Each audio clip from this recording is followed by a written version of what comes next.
سال 2023 میلادی، تلسکوپ فضایی جیمز وب مشغول بررسی کیهان و عمیق‌ترین تصاویر رو برامون ارسال میکنه. اما درست در همین لحظه، نحوه ساخت بعضی از بناهای روی کره زمین تبدیل به بزرگترین معمای زندگی بشر میشه. نقطه به نقطه کره زمین پر از بناهای عجیب و غریبه که کسی تا به حال نتونسته به راز اونها پی ببره. حتی با تمام ابزارهای پیشرفته‌ای که الان داریم، مشابه این بناها رو نمیتونیم بسازیم. حالا سوالی که پیش میاد اینه که ممکنه این سازه ها به دست فرازمینی ها ساخته شده باشه؟ ما توی این ویدیو با معرفی حیرت انگیزترین بناهای دنیا از سال 2023 دور میشیم تا به نقطه صفر تاریخ برسیم و قدیمی ترین سازه های باستانی جهان رو بهتون معرفی کنیم. اما قبلش یادتون نره که ما رو سابسکرایب کنید و برای مطلع شدن از ویدیوهای جدیدمون زنگوله کنارش رو بزنید. کلوسئوم، روم. سفر به دنیای گلادیاتورها. کلوسئوم با ظرفیت 50 تا 80 هزار تماشاگر بزرگترین آمفی‌تئاتر دنیاست و در سال 80 میلادی ساخته شد. باستانشناسان میگن در این مکان قبلا دریاچه‌ای مصنوعی وجود داشته که برای ساخت کلوسئوم تخلیه شده. این سازه شاهد اعدام‌ها، نبردهای خونین گلادیاتورها با هم یا با حیوانات وحشی بوده و به عنوان یکی از عجایب هفتگانه جدید جهان شناخته میشه.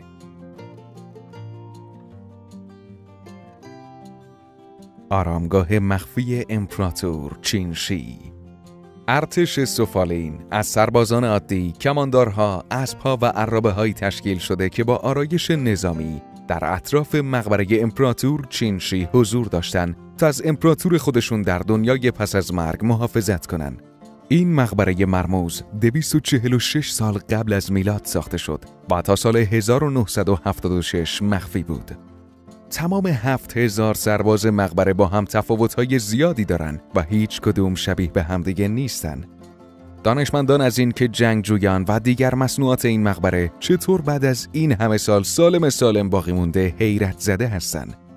گفته شده نوعی پوشش ضد زنگ دلیل دوام بالای مجسمه هاست، یا اینکه ماده‌ای در خاک این مجسمه ها بوده که این پایداری شگفت‌انگیز و شکل عادی رو به این سازه ها بخشیده.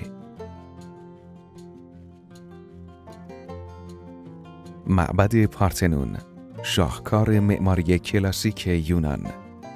یونانی‌ها معبد پارتنون را حدود 430 سال قبل از میلاد مسیح برای الهه آتنا، الهه عقل و خرد و جنگ می‌سازند.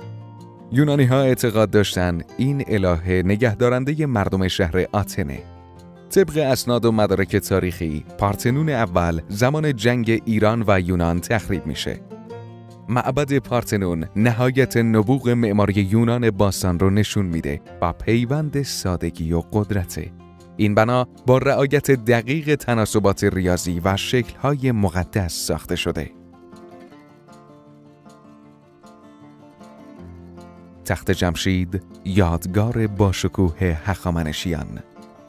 تخت جمشید از بزرگترین عمارت‌های تاریخی دنیاست و شکوه و عظمت ایران باستان رو نشون میده.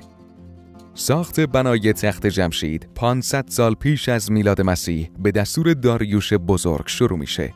برخی پژوهشگران معتقدند تخت جمشید تا پایان حکومت هخامنشیان در حال توسعه و گسترش بوده. در طراحی این مجموعه به راحتی میشه رد پای فرهنگ و هنر اقوام دیگه‌ای مثل مادها، بابلیان، یونانی‌ها و مصری‌ها رو دید. چرا که در گذشته همه این اقوام زیر سلطه هخامنشیان بودند. آرامگاه کوروش بزرگ. کوروش اولین پادشاه هخامنشی بود که 30 سال حاکم بخش بزرگی از آسیا بود. مقبره کوروش حدود 530 سال قبل از میلاد به دستور خودش ساخته میشه. در ساخت این بنا هیچ ملاتی به کار نمیره تا همین نکته معماری این اثر رو بسیار خاص کنه. به نظر میرسه تا قبل از ساخت آرامگاه کوروش هیچ بنایی شبیه به این مقبره چه در ایران و چه در خارج از کشور وجود نداشته. معابد اسرارآمیز ابوسیمبل، مصر. کنده‌کاری‌ها و کارهای هنری معابد ابوسیمبل باعث شد تا این معبد به یکی از زیباترین سازه‌های جهان تبدیل بشه. این دو معبد به دستور رامسس دوم در سال 1264 قبل از میلاد ساخته شد. در ساخت این معابد هیچ گونه مصالح ساختمانی به کار نرفته. معبد ابوسیمبل حدود 2000 سال زیر شن و ماس مدفون بود و کسی از وجود این بنای عظیم خبر نداشت.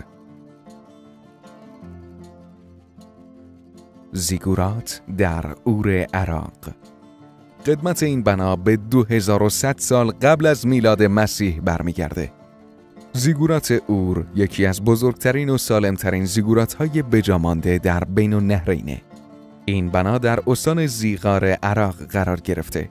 بقایای زیگورات اور در دهه‌های 1920 و 1930 توسط سر لئونارد ولی خاکبرداری و کاوش شد. اهرام جیزه، مصر. فرعون خوفو ساخت اولین هرم جیزه را حدود 2550 سال قبل از میلاد شروع کرد. هرم او بزرگترین هرم جیزه است.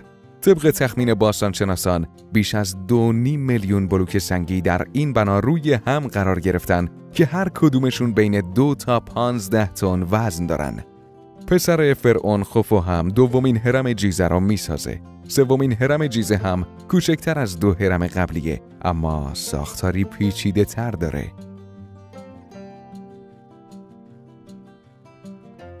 هرم پلکانی جوزر. ساخت هرم جوزر به 2660 سال قبل از میلاد برمیگرده. هرم جوزر اولین هرم مصری هاست که از 6 طبقه تشکیل شده. این 6 طبقه با اندازه‌های نزولی روی هم قرار گرفتن. پس از قرار دادن بدن مومیایی شده پادشاه جوزر، ورودی این محل با سنگ گرانیتی 3 تنی مسدود شد. اتاق تدفین اصلی پادشاه جوزر در اونجا دفن شده. مجموعه‌ای پیچیده از تونل‌ها و اتاقک‌ها که در مرکز اون گودالی به عمق 28 متر وجود داره.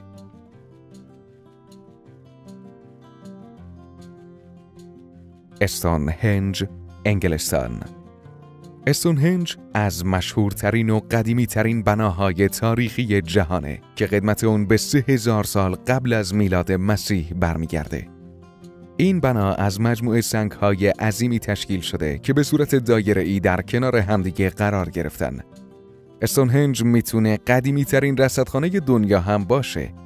احتمالاً این دایره‌های سنگی برای مشاهده حرکات خورشید، ماه و ستارگان که در اون زمان پرستش می‌شدن استفاده می‌شده. این مجموعه بیشتر از 100 بلوک سنگی 5 تا 50 تنی داره. اینکه چطور این همه سنگ، اونم 3000 سال قبل از میلاد به دشت منتقل شده، هنوزم مشخص نیست. نیوگرانج، ایرلند. این بنا با چمن پوشیده شده و از لایه‌های یکی در میون سنگ و خاک تشکیل شده. قدمت این بنا به حدود 3200 سال قبل از میلاد برمیگرده. نیوگرانج 76 متر قطر و 12 متر ارتفاع داره. داخل این بنا یک راهروی 19 متری دیده میشه و به 3 اتاق کوچیک که حد زده میشه محل قبرهای باستانی بودن ختم میشه. در انقلاب زمستانی پرتوهای خورشید این مقبره رو 17 دقیقه روشن میکنن. این موضوع نشون میده که نیوگرانج در اون زمان استفاده علمی هم داشته.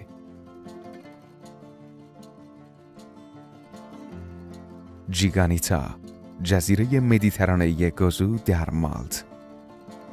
جیگانیتا شامل مجموعه معابدی بزرگ از دوران نوسنگی میشه که در جزیره مدیترانه‌ای گوزو در مالت قرار داره.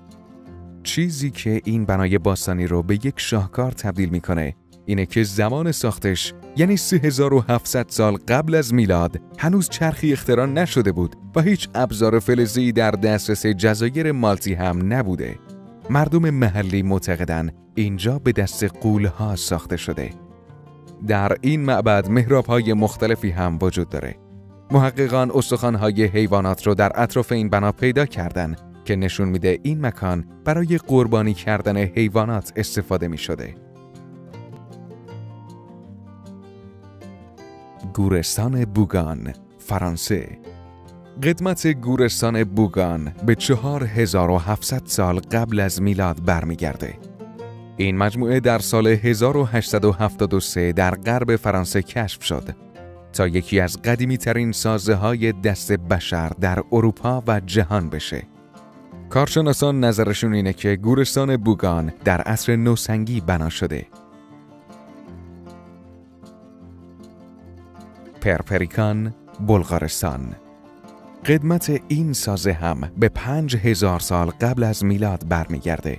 در گذشته‌های خیلی دور، پرپریکان مرکز مهمی برای تمدن‌های مختلف بود و نقش مهمی هم در شکلگیری این منطقه داشت.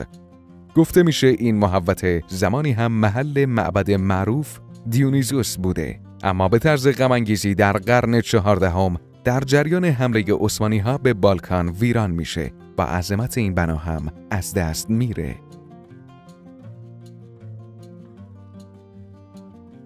تپه گوبکلی، ترکیه. نقطه صفر تاریخ. و در نهایت رسیدیم به نقطه صفر تاریخ و اولین معبد دنیا، یعنی گوبلکی. عملیات تاریخ نگاری کربنی قدمت این اثر رو بیش از 12000 سال نشون میده.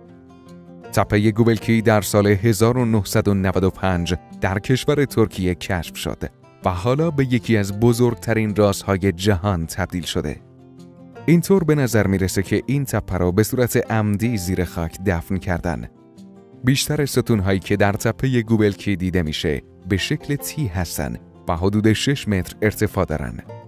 شکل حیوانات مختلفی هم مثل گاو، مار، روباه و شیر روی این ستونها حکاکی شده.